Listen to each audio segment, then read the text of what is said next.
अस्सलाम वालेकुम। Loose talk के साथ अनवर मकसूद आपकी खिदमत में।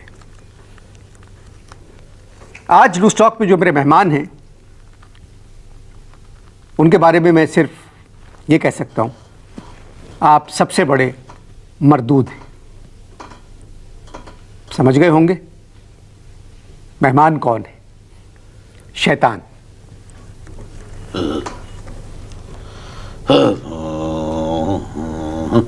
आप शैतान हैं। तुम्हें कोई एतराज है? नहीं, मुझे अकेले को नहीं, आप पर तो सबको एतराज है। तुम्हें यहाँ पर एक नाम ऐसा कोई बता दो जिस पर किसी को एतराज ना हो। आप लोगों को गुमराह करते हैं। ये इल्जाम है। 55 साल से मैं तुम लोगों को गुमराह कर रहा हूँ। जी हाँ। बोलना मैं तुझे गुमराह कर रहा हूँ। जी बिल्कुल। 55 साल से मैं गुमराह कर रहा हूँ। जी अच्छे खासे पढ़े लिखे लड़कों को आप गलत रास्तों पर डाल देते हैं, फिर वो सिगरेट, शराब, चर्स, अफ्यून, हेरोइन। चुप कर वरना ऐसे रास्ते पर डाल दूंगा जहां से कोई तुझे वापस नहीं डाल सकेगा।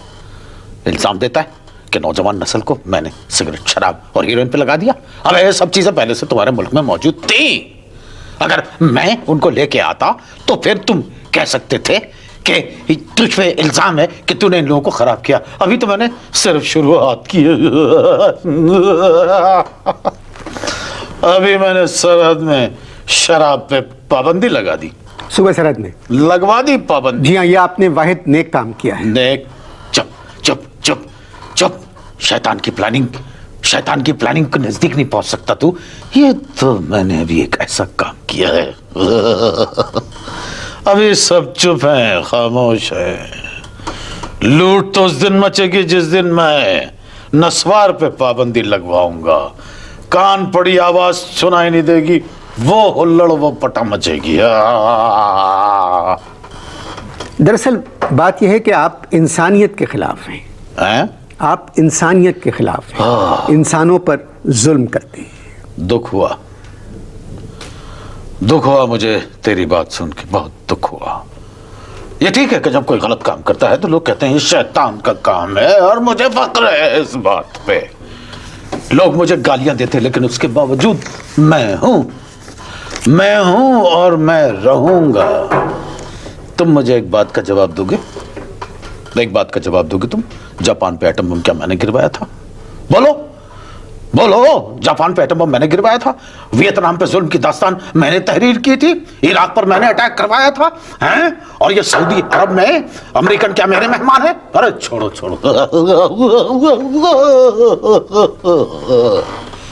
इंसान की शक्ल में मुझसे बड़े बड़े शैतान यहाँ पर मौजूद हैं।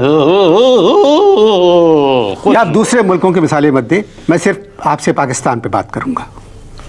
वो जिसको तुम सबने मिलकर तबाह कर दिया है तो उसकी बात कर रहा है।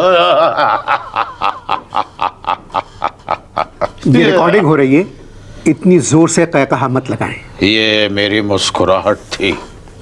अगर मैंने कहकहा लगा दिया तो ये पूरा ARY स्टूडियो बैठ जाएगा। लगाऊं कहकहा? नहीं प्लीज, ये रिकॉर्डिंग हो रही है। दरअसल मुझे आपकी हिस्ट्री मालूम है। अबे तुम्हें तो अपनी हिस्ट्री नहीं मालूम, तुम्हें मेरी हिस्ट्री क्या मालूम होगी? जब भी हम अपनी तारीख जानना चाहते हैं आप बीच में कोई ना कोई मुश्किल हल कर देते हैं। पता नहीं क्यों मैं तुझसे इतनी तमीज से अब तक बात कर रहा हूँ। तो आप मुझसे क्यों बदतमीजी करेंगे? इसलिए कि तू इंसान है। जो इल्जाम लगाया गया है पाकिस्तान की नौजवान नस्ल को आप खराब कर रहे हैं, उसके बारे में मुझे बताएं। चुप, अल्फाज अपने वापस ले। आप पर ये इल्जाम है? हाँ, आ गया ना लाइन पे। साले इंसान से जब तक बदतमीजी नहीं करो लाइन पे आता ही नहीं है। मैं तो आपसे बहुत तमीज से बात कर रहा हूँ। ये मैं तुझे घेर रहा हूँ। ऐसे करके कॉर्नर में ले जाता हूँ और अपनी मर्जी का काम करवाता हूँ। क्या कह रहा था? मैं आपसे बहुत तमीज से बात कर रहा हूँ। बक मत कर।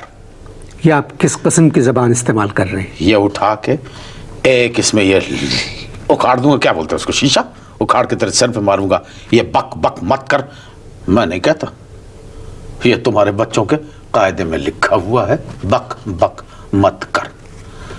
अबे साले, मुझे कोई वो पहाड़ दिखा दे जो ड़ से शुरू होता है। तुम्हारे बच्चों के कायदे में लिखा हुआ है ड़ से पहाड़। दरअसल रे से हमारे यहाँ कोई लफ्ज शुरू नहीं होता है। रे से हमारे यहाँ कोई लफ्ज शुरू नहीं होता। ड़ से तुम्हारे वहां कोई लफ्ज शुरू नहीं होता। कोई लफ्ज शुरू नहीं होता तो फिर ये अलिफ बे में ड़ को घुसेड़ने की क्या जरूरत थी? ठीक है, गलती हो गई, माफ कर दे। मगर आप पर इल्ज़ाम जो है ना वो अपनी जगह है कि आप हमारी नौजवान नस्ल को ख़राब कर रहे हैं। अबे तुम्हारी ये जो बूढ़ी नस्ल है ना, इससे तो तुम्हारी ये नौजवान नस्ल बहुत अच्छी है। और ये साली तुम्हारी बूढ़ी नस्ल ने तो मुझे भी खराब करके रख दिया था। जो काम मैं उनसे करवाने के लिए जाता था, मरदूद मालूम हुआ कि 2 हफ्ते पहले वो काम खुद ही कर चुके होते थे। क्या किया हमारी बूढ़ी नस्ल ने? क्या किया है? इस नौजवान नस्ल को जो पैदा किया, ये क्या बात हुई? बताओ। ना साले अच्छी तालीम पैदा कर सकते, ना साले कोई चीज़ ईजाद कर सकते हैं, ना इंसानियत को सुधार सकते हैं, बस सिर्फ बच्चे पैदा किए चले जा रहे हैं। पाकिस्तान की ये वाहिद प्रोडक्शन है जिसके अंदर गैर मुल्की इमदाद की ज़रूरत नहीं होती। बताओ, गंदम 4 साल तक के लिए, पानी 6 साल तक के लिए, अनाज 2 साल तक के लिए, चीनी 2 साल तक के लिए, और बच्चे 2500 साल तक के लिए। अबे साले कोई और काम क्यों नहीं करते, सिर्फ बच्चे पैदा किए चले जा रहे हैं और फिर ऊपर से उनको पढ़ाते हैं रे से पहाड़। आप रे से पहाड़ भूल जाएं। अबे कैसे भूल जाऊं? मुझे वो पहाड़ दिखा दो, मुझे वो पहाड़ दिखा दो जो रे से शुरू होता हो। तो रे से और क्या लिखते? अबे इससे तो बेहतर था रे में अड़े लगा देते, रे से अड़े।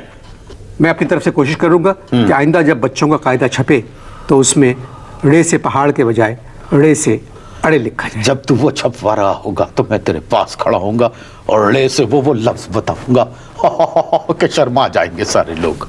हाँ। शैतान से बातचीत होती रहेगी। मिलते हैं एक शैतानी के बाद। किसी और से मुलाकात हुई इस दौरान?